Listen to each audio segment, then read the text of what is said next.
asalaamaaleykum mbokk yi déglu dal leen ak jàmm grève bi nga xam ne nag moom la dawalkatu oto yi nekkee woon ci lu tolloo ko fukki fan jeex na tàkk autolikaay bii di Sud Quotidien mi ngi ñuy xamal ni xibaar bu neex la ci ñi nga xam ne kon ñu ngi doon jànkonteel ak ay jafe-jafe ngir war a mën a dem ak dikk rawatina nag ju jóge dëkk dem ci beneen dëkk autolikaay bii di Sud Quotidien mi ngi ñuy xamal ne kon grève bi nga xam ne moom la fédération des syndicats des transports routiers du Sénégal nekkee woon daal dinañu koy ndarkeppe démb ginnaaw ay waxtaan yu métti yoo xam ne nag amoon na ci diggante nguur gi ak ñi nga xam ne kon ñoom ñooy dawalkatu oto yi autolikaay bii di Sud Quotidien ne waxtaan yi nag métti woon na ndaxte saa su ne dañ naan faral di waxtaan wante duñu juboo ci kàddu nee nañu nag sama jëntal ga njiitu réewum Sénégal di Bassirou Diomaye Diakhar Faye moom moo ci dugal loxoom moom moo tax nag ba tey ji nag grève bi ñii nga xam ne de ñoom ñooy dawalkatu oto yi daal di koy jël teg ko ci suuf autolikaay bii di Le Soleil ne ci waxtaan yi nga xam ne kon amoon na ci diggante nguur gi ak ñi nga xam ne kon ñoom ñooy syndicalistes yi ñeenti poñ ci fukk yi daal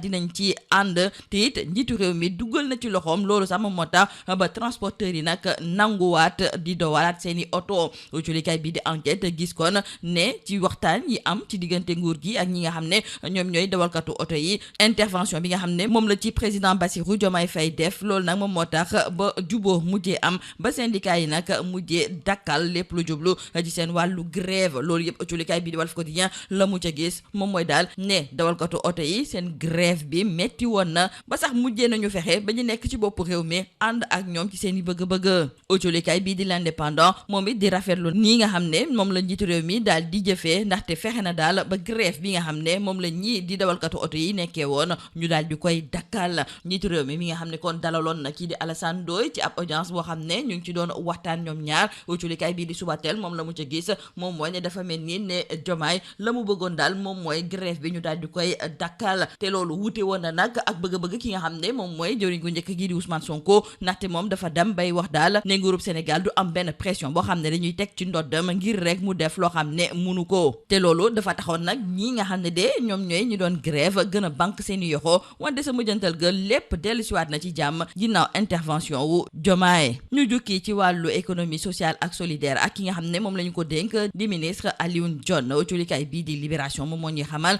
ne moom fa li nga xam ne moom mooy ca Balingor te mu nekk ci biir diwaanu Bignona foofu de ma ngi fay jàppale askan bi nga xam ne ñoom ñoo fay yeewoo ngir rek gën a mën a dëggal lépp lu jublu ci wàllu économie sociale et solidaire autolikaay bii di Libération mi ngi ñuy xamal ne ci fukki fan ak juróom-ñeent ci weeru février bu atum 2026 amoon na benn convention de partenariat boo xam ne ministère bi daf ko xaatim ak commune bu Balingor loolu nag moom moo tax ba ñu jébbal leen nag ay équipement yoo xam ne mën nañ cee sukkandiku ngir gën a mën a ñoŋal seen wàllu liggéey koppar yi ñu ci dugal nag mi ngi toll ci 20 millions ak juróom-ñaar autolikaay bi di Libération mi ngi ñuy xamal ne atum 2026 bii nga xam ne nag njiitu réewum Sénégal di Bassirou Diomaye Diakhar Faye daf ko def année de l'économie sociale et solidaire dafa mel ni nag ne waa ministère de la microfinance de l'économie sociale et solidaire ñoo ngi koy dëggal bu baax a baax ndaxte bëgg nañu nag askan wi di sukkandiku ci wàllu économie sociale et solidaire ngir war a mën a am ay xëy yu am solo fexe ba lépp loo xam ne nag am la ci diwaan ñu nekk ñu war kaa gën a mën a suqali kon lépp loo xam ne nag joriñ gi nga xam ne moom mooy docteur Alioune Dione moo ngi koy def jaarale ko ci wàllu économie sociale et solidaire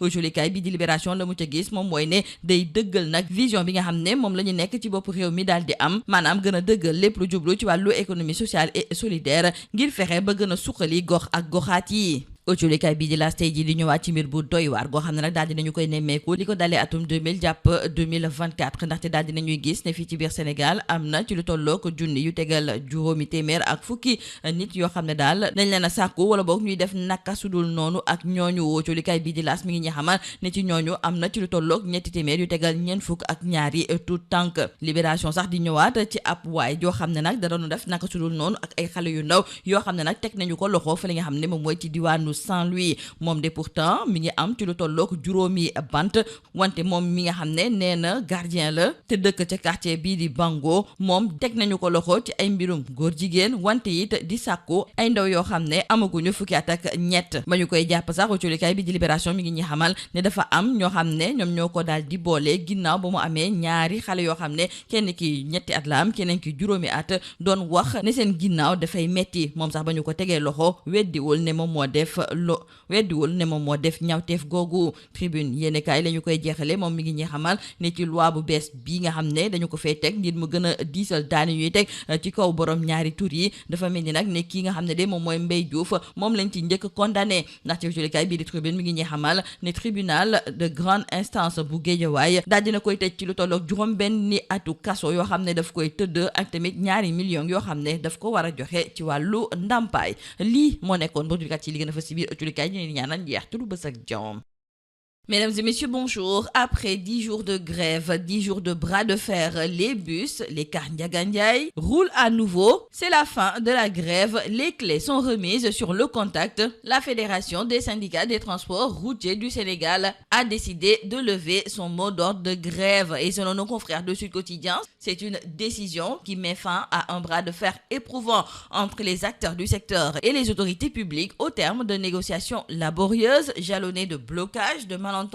et de concessions tardives. Nos confrères du journal Sud Quotidien nous font savoir que le dénouement est finalement intervenu à la suite d'une implication directe du chef de l'État. Une audience accordée aux représentants des transporteurs en présence des ministres concernés a permis de lever les derniers points de blocage. Justement, nos confrères du quotidien Le Soleil nous font savoir que la Fédération des transporteurs a obtenu 4 points d'accord sur 10. C'est pourquoi le mot d'ordre a été levé et les transporteurs reprennent le volant. Nos confrères du journal Enquête notent cependant que c'est une sortie de crise assez fragile. Cependant, nos confrères du journal Walf Quotidien retiennent que par rapport à la fin de la grève des routiers, les transporteurs ont fait plier l'État du Sénégal. En tout cas, pour nos confrères du journal L'Indépendance, ce qu'il faut retenir par rapport à la fin de cette grève, c'est l'implication du chef de l'État, Bassirou Diomaye Diakhar Faye, qui a décanté donc la situation. Et justement, nos confrères du journal Subatel saluent l'intervention du chef de l'État,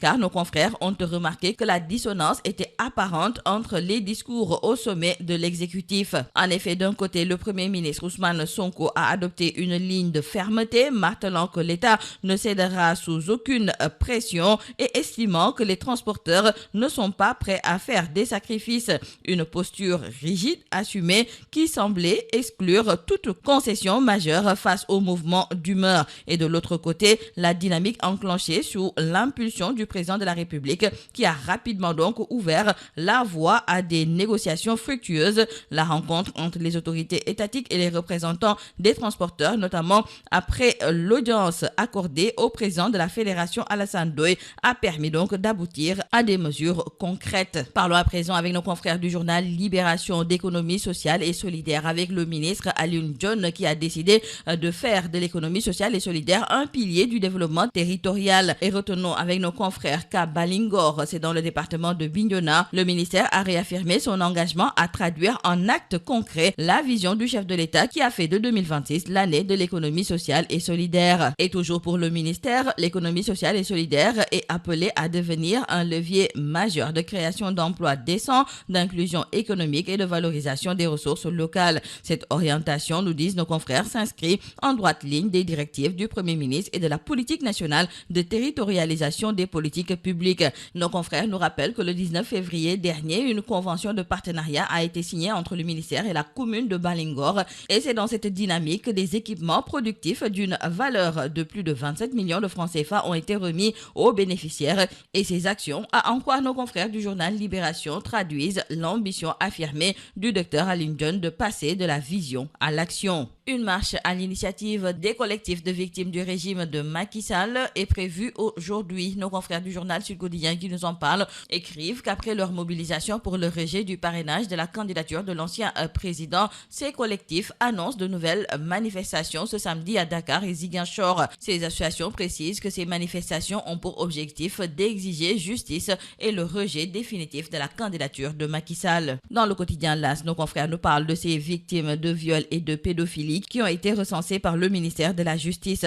Nos confrères nous indiquent qu'il y a 1510 victimes recensées, dont 342 enfants. À Saint-Louis, la brigade de recherche a mis la main sur un dangereux pédocriminel. C'est l'info qui figure d'ailleurs à la une du journal Libération. Nos confrères nous indiquent que c'est un veuf et père de 5 enfants, se disant agent de sécurité demeurant au quartier Bango. Il a été arrêté pour acte contre nature, viol sur mineur de moins de 13 ans, pédophilie et menace de mort. À l'origine, un signalement aux gendarmes concernant 2 enfants âgés de 3 et 5 ans qui se plaignaient de douleurs anales. Et terminons par nos confrères du journal Tribune qui nous font savoir qu'il y a eu une première condamnation sous la nouvelle loi concernant l'homosexualité. Le tribunal de grande instance de Guédiawaye a condamné Mbaye Diouf à 6 ans ferme de prison et 2 millions d'amende. C'est tout à vos journaux et très bonne lecture. Tout à vos journaux et